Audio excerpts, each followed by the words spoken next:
Shri Rajiv Rai ji. धन्यवाद sir. I have given permission to Shri Rajiv Rai ji. No, please. I have not given permission to you. It has nothing to do. Kalyan Banerjee, see. Has to be interpreted within the lines.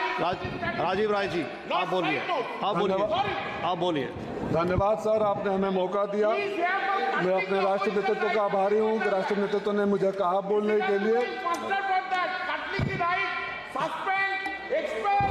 उपाध्यक्ष महोदय, आप बोलिएगा please. हम बहुत दिनों से सुन रहे थे कि बैंकिंग अमेंडमेंट बिल आ रहा है, तो हमारे जैसे लोग जो गांव के हैं, गरीबों के हैं, बड़ी उम्मीद के साथ सोच रहे थे कि जब सुधार की बात होती है तो सुधार में ये भी बताया जाएगा जिस बीमारियों से सबसे ज़्यादा लोग ग्रसित है बैंक के नियमों से, जैसे सिविल हो गया, बच्चों के लिए एजुकेशनल लोन हो गया, एग्रीकल्चरल लोन हो गया, छोटे छोटे व्यापारियों के लिए हो गया, इन सब बारे में बातें होगी।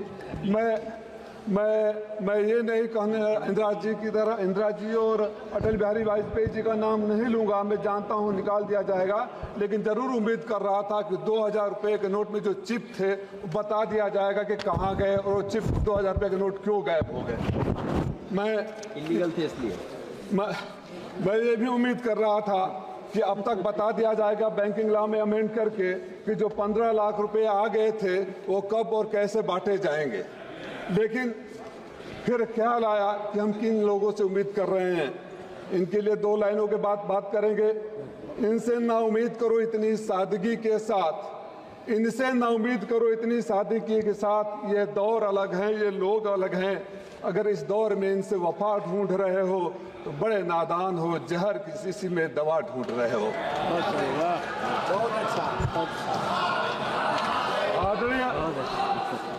आदरणीय उपसभापति महोदय, हमारे मित्र डॉक्टर संबित पात्रा गोलगप्पे खाए, पेटीएम से पैसे पे कर दिए। 2%, 1-1.5% के हिसाब से कितना पैसा कहाँ चला गया।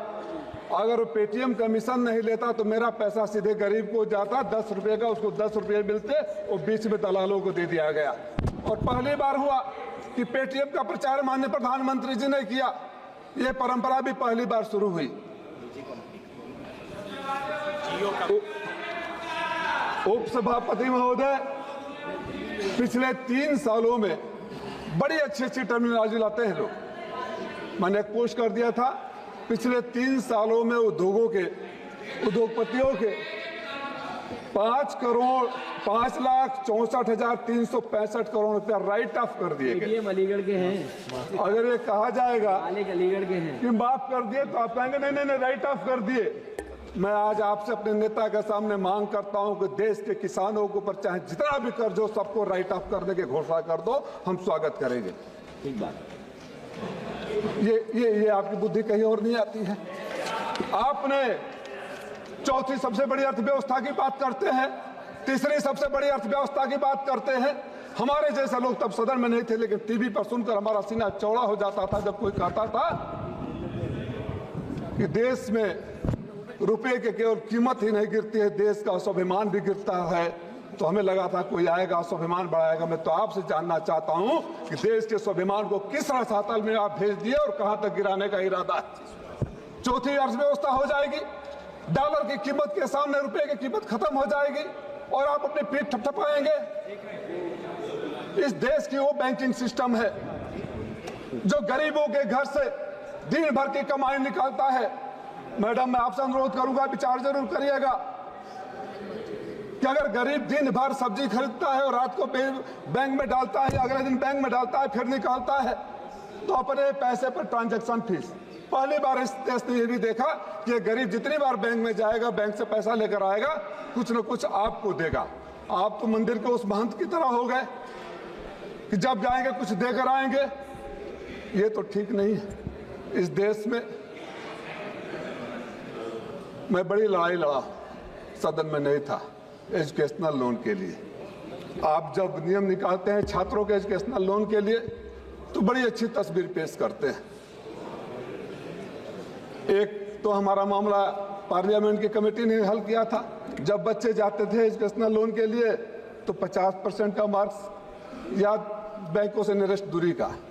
बैंक एजुकेशनल लोन के लिए जहां लड़का पढ़कर साक्षर होगा आप 9%, 10%, 12%, 14%, 4 लाख से ऊपर कोलेटरल सिक्योरिटी की बात करते हैं। और कोई व्यापारी ले चला जाता है तो उसके लिए कोलेटरल सिक्योरिटी है या नहीं है मुझे तो नहीं पता है, लेकिन अगर आपने रिकॉर्ड मार्जिन का बनाया है तो देश ने वो रिकॉर्ड भी देखा है कि सबसे ज्यादा पैसा देश का विदेशों में लेकर चले गए और वो भाई लोग नहीं आए। आदरणीय उपसभापति महोदय, एक मैं मैडम आपका ध्यान आकर्षित करना चाहूंगा सिविल का। और मुझे लगता है कि बहुत सारे लोग जो सिविल स्कोरिंग के लिए 2005 में नियम बने थे, ये बैंकों की तानाशाही मैं स्वयं भुगतभोगी रह चुका हूं। लड़ाई लड़ते लड़ते एमपी बना तो शायद उसका समाधान अब हो रहा है। आप एनपीए ना हो, अच्छे इंटेंशन के साथ ही आया था, तभी सरकार लाई थी। लेकिन ये एक तरफा कानून, क्रेडिट कार्ड सबके पास होगा, आपके पास फोन आएगा, आपको क्रेडिट कार्ड सैंक्शन हो गया है, क्रेडिट कार्ड का पैसा भी चढ़ना शुरू हो जाएगा। एक दिन बड़े पैसे इकट्ठा करके जब घर बनवाने के लिए, बच्चों को पढ़ाने के लिए, बेटी की शादी करने के लिए जब आप जाएंगे तो पता चलेगा कि आपका सिविल स्कोर खराब है।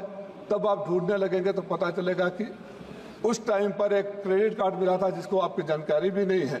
बैंक एक तरफा इंफॉर्मेशन लेते हैं, गरीबों का सिविल खराब कर देते हैं, मध्यम वर्गीय लोगों का सिविल खराब कर देते हैं, और जब उसको अपनी जरूरत पड़ती है, कोई तो सिस्टम ऐसा होना चाहिए ना कि जब दोनों तरफ की बातें सुने, बैंक के पास अगर इंफॉर्मेशन जाता है कि ये आपने पेमेंट नहीं किया या यहाँ डिफॉल्टर है, तो बैंक एक बार पूछता है, चाहे सिविल से एक मेल आता, you have received this information from the bank, kindly clarify if you are a defaulter और you have paid that amount, उसके बाद करना चाहिए।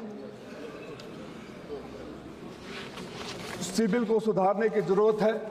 मैं तो समय पता नहीं कितना है, 2005 में एक बैंक ऐसे लोन लिया था घर बनाने के लिए, 15 साल तक लगातार बिना एक सिंगल डिफॉल्ट के पे कर दिया। जब 15 साल के बाद मैं बैंक में जाता हूं कि मेरा एनओसी दे दो, तो कहा जाता है कि बीच में बैंक का रेट बढ़ गया था, इसलिए आपके ऊपर 19 लाख रुपया और है।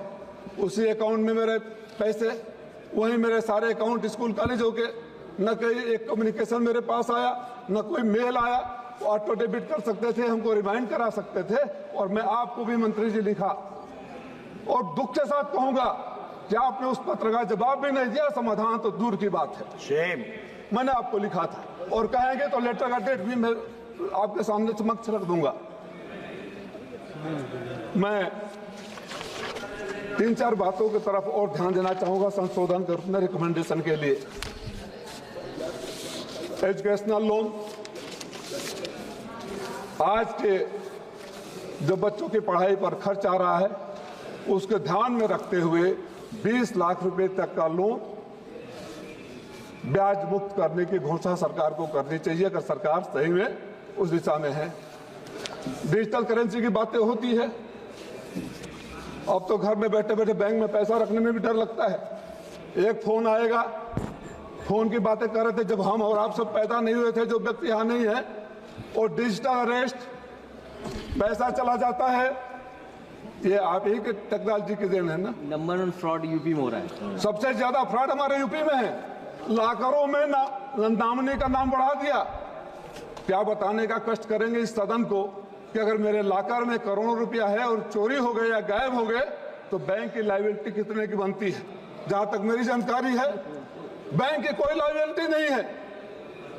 1 लाख रुपया तक यूपी में 37 लाख से एक साथ चोरी हो गए थे। कानपुर में लॉकर चोरी, गाजियाबाद में लॉकर चोरी हुई। कानपुर में हुए, गाजियाबाद में हुए, आंध्रा में हुए, कुर्ग में हुए। कितना आप निकालेंगे तो आपके पास लिस्ट आ जाएगा। लाकर में आदमी मेहनत का पैसा ले जाकर रखता है, आप फीस लेते हैं, लेकिन पैसा गायब हो गया तो कोई जिम्मेदारी नहीं। साइबर फ्रॉड के ऊपर आप कानून बनाते हैं, व्याख्यान देते हैं, लेक्चर देते हैं, मैसेजिंग होती है, लेकिन हर रोज लोगों का पैसा लूटा जाता है। मैं गरीब व्यापारियों के लिए जो कर्ज दिए जाते हैं उनको मैं 20 लाख रुपया, शिक्षा लोन पर मैं 20 लाख रुपया, और किसानों का फिर मैं मांग करूंगा।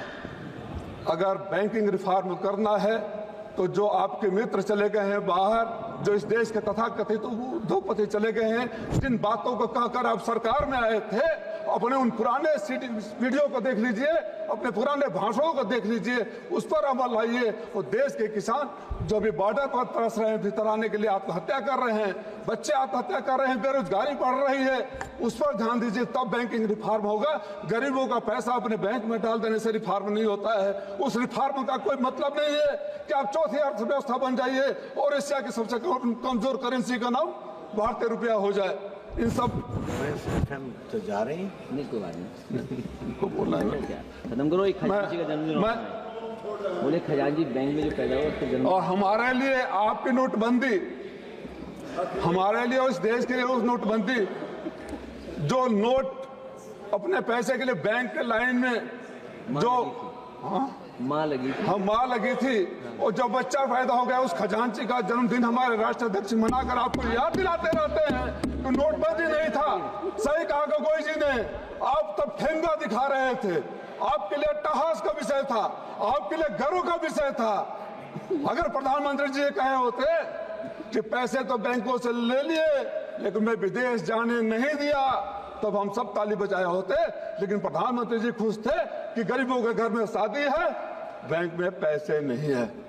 तो उन सब पुरानी बातों को सीखते हुए संशोधन की जो बात करते हैं तो कॉस्मेटिक चेंजेस नहीं होने चाहिए, सही संशोधन होने चाहिए। इस उम्मीद और विश्वास के साथ कि संशोधन गरीबों के लिए होना चाहिए, संशोधन किसानों के लिए होना चाहिए, संशोधन छात्रों के लिए होना चाहिए, तब तो संशोधन की बात बनती है, नहीं तो बात बेमानी होगी। आपने मौका दिया, धन्यवाद। धन्यवाद। माननीय श्री कल्याण बनर्जी जी। साहब,